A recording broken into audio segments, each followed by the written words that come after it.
Want to watch Xumo TV on the go?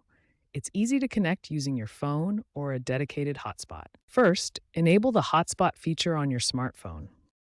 On your Xumo device like Smart TV or Roku, go to Network Settings, find your hotspot's name, and enter the password.